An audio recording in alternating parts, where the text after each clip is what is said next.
चाचा चौधरी और जिद्दी कजान। शब्द अकादमी की बैठक में राक रंजन साहब ने बिका सौदागर लिखकर साहित्य को समृद्ध किया है। इस उपन्यास की जितनी तारीफ की जाए कम है। लेखक की साहित्य सेवाओं के लिए मैं शहर का मेयर इन्हें शॉल भेंट करता हूँ। पत्र पत्रिकाओं में चर्चा होने लगी। बिका सौदागर एक लाजवाब नावल। चाचा चौधरी खबर को पढ़ते हैं और फिर सुनते हो जी, सवेरे ही कहाँ चल दिए? लेखक रॉक रंजन मेरे मित्र हैं। मैं उन्हें यह गुलदस्ता भेंट करने जा रहा हूँ। रॉक रंजन के घर पर। शांति, देखा मेरी कितनी प्रशंसा हो रही है। खाली तारीफ से पेट नहीं भरता। तभी कोई दरवाजा खटखटाता है। कौन आया होगा? दरवाजा खोलने पर मुझे बिका सौदागर नावल बहुत पसंद आया। मैं किताब पर लेखक के ऑटोग्राफ लेने आई हूँ। तुम्हें मेरी किताब में क्या अच्छा लगा? चरित्र चित्रण बड़ा सजीव है। दरवाजे पर फिर से दस्तक होती है। अरे भाई आया, दरवाजा ना तोड़ो। पता है तुम मेरे ऑटोग्राफ लेने आए हो। दरवाजा खुलते ही ओहो, रॉक रंजन, तुमने उपन्यास बिका सौदागर में जो खलनायक का चित्रण किया है वह हूबहू हमारे चीफ कजान से मिलता है। तुम्हें इसकी सजा मिलेगी। वह अनजाने में ऐसा हो गया होगा, लेकिन हमारे चीफ ने तुम्हें मौत की सजा दी है। घर के बाहर चाचा चौधरी। ओहो, लेखक के घर में कोई दूसरा ड्रामा खेला जा रहा है। हथियार नीचे गिरा दो वरना गोली मार दूंगा। धन्यवाद चाचा चौधरी, तुमने मुझे बचा लिया। वह बदमाश हथियार गिरा देता है। शाबाश, अच्छे बच्चे खतरनाक खिलौनों से नहीं खेलते हैं। पिस्तौल की जगह गुलदस्ता। अब मुझे एक नहीं 2 खून करने होंगे। वह चाकू निकाल लेता है। तभी रॉकेट उस पर झपट पड़ता है। ओह, और वह वहां से भाग खड़ा होता है। रॉकेट, उसे दूर तक खदेड़ाओ। दोस्त, किताब की कामयाबी पर यह गुलदस्ता लो। अरे, तुम्हारे हाथ क्यों कांप रहे हैं? माफिया चीफ कजान बहुत बुरा आदमी है चौधरी। कजान के अड्डे पर। क्या काम पूरा हो गया? सर, लेखक कहता है कि यह एक संयोग मात्र घटना है कि नावल के बुरे आदमी का चरित्र आपसे मिलता है। मुझे उसके विचार नहीं जानने। तुम नाकामयाब होकर लौटे। ऐसे आदमी को जिंदा रहने का कोई हक नहीं। कजान फायर करता है। आह!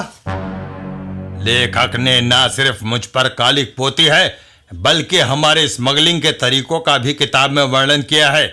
उसे जिंदा रहने देना हमारे लिए जोखिम से खाली नहीं। इधर लेखक के घर पर। तुम्हें किसने कहा था कि कजान से टक्कर लो? उसके पास पैसा है, आदमी है, हथियार है। शांति, मैं कह चुका हूं कि मैंने जानबूझकर ऐसा नहीं किया। तभी एक पत्थर कांच को तोड़ते हुए अंदर आता है। कागज में लिपटा हुआ पत्थर आया है। रॉक रंजन कागज को खोलता है। रॉक रंजन, तुम 4 दिन में मार दिए जाओगे। तुम्हारे लिखने के काम से पहले ही रोटी नसीब नहीं होती थी, अब जान पर बनाई है। मैं बच्चों को लेकर चली अपनी माँ के घर। मुसीबत में क्या तुम भी मेरा साथ छोड़ दोगी? अंधेरे में परछाइयाँ भी साथ छोड़ देती हैं। इस समय अगर कोई चिराग दिखाई देता है तो वह है चाचा चौधरी। दोस्त, कजान का यह धमकी भरा पत्र पढ़ो। फिक्र मत करो, सरकार तुम्हारी सुरक्षा के प्रबंध करेगी। फिर मैं और साबू तुम्हारे साथ हैं। तुम्हें सुई भी नहीं चुभने देंगे। होम मिनिस्टर मीटिंग बुलाता है। इस देश को कजान चला रहा है या पार्लियामेंट? हर नागरिक को सुरक्षा प्रदान करना हमारा कर्तव्य है। सर, लेखक को टाउन हॉल में रखा जाए, वहां सुरक्षा के कड़े प्रबंध है। ठीक है। टेलीविजन पर। सरकार ने श्री रॉक रंजन को सुरक्षा प्रदान की है तथा लेखक की देखभाल करने का जिम्मा कंप्यूटर से तेज दिमाग वाले इंसान चाचा चौधरी ने लिया है। कजान के अड्डे पर। आर मैंने जिसके लिए मौत की सजा सुना दी उसे मरना चाहिए।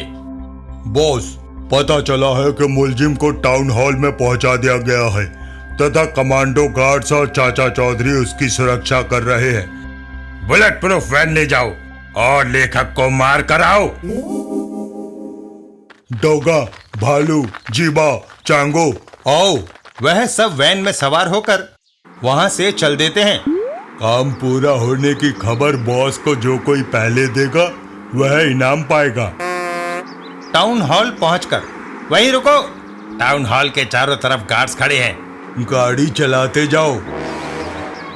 गाड़ी तेजी से उनकी ओर बढ़ती है।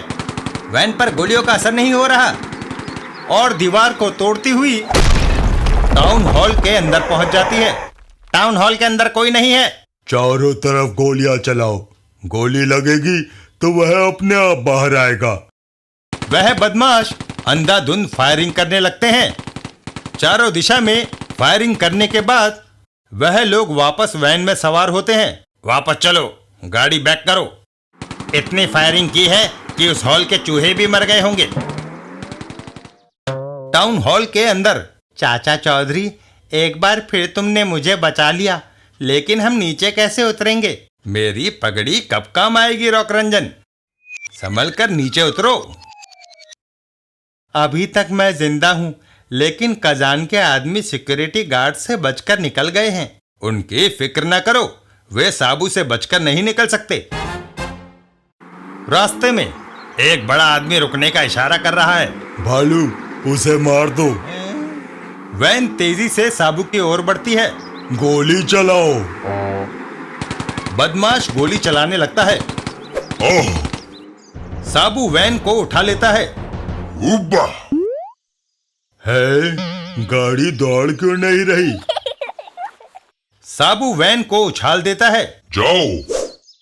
वैन पुल से नीचे नदी में जा गिरती है। कजान के अड्डे पर। तुम्हें शर्म आनी चाहिए। एक मामूली से लेखक को नहीं मार सके। मुझे तुम लोगों पर यकीन नहीं रहा। अब मैं अपने हाथों से रॉक रंजन को मारूंगा। लेखक के घर पर फोन की घंटी बजती है। टेलीफोन किसका होगा? बेटा रिक्की, मैं बीमार हूँ, क्या मिलने नहीं आओगे? माँ, मेरी माँ अस्पताल में है चौधरी। कजान के डर से मैं उससे मिलने भी नहीं जा सकता। धीरज रखो, तुम वहां जाओगे और फिर डरो नहीं। वह बम प्रूफ कार है। वह 100% सुरक्षित गाड़ी तुम्हें अस्पताल तक ले जाएगी। यह बम उस पर फेंक कर यकीन कर लो। रॉक रंजन बम को कार की ओर फेंकता है। मैंने बम उस कार पर फेंका। एक जबरदस्त धमाका होता है और फिर देखा, कार के शीशे भी सही सलामत हैं। सिक्योरिटी गार्ड तथा चाचा चौधरी तुम्हारे साथ होंगे। चलते हैं। और वह लोग वहां से निकल जाते हैं। गाड़ी बड़ी तेज रफ्तार से जा रही है। थोड़ा आगे जाने पर, गाड़ी रोको, अभी हमारी मंजिल नहीं आई। लेकिन मेरी आ गई है, मैं गोली मार दूंगा। एक सिक्योरिटी गार्ड को यह शोभा नहीं देता। मैं कजान हूँ। सिक्योरिटी गार्ड को मैं 1 लाख रुपया थमा आया हूँ। वह 5 स्टार होटल में बैठा डिनर खा रहा होगा। उसकी शक्ल का रबड़ का चेहरा पहनकर मैं आ गया था। मरने के लिए तैयार हो जाओ। तभी रॉकेट उसके हाथ पर झपट पड़ता है। ओह, रॉक रंजन भागो! चाचा चौधरी और रॉक रंजन भाग खड़े होते हैं। कहां तक भागोगे?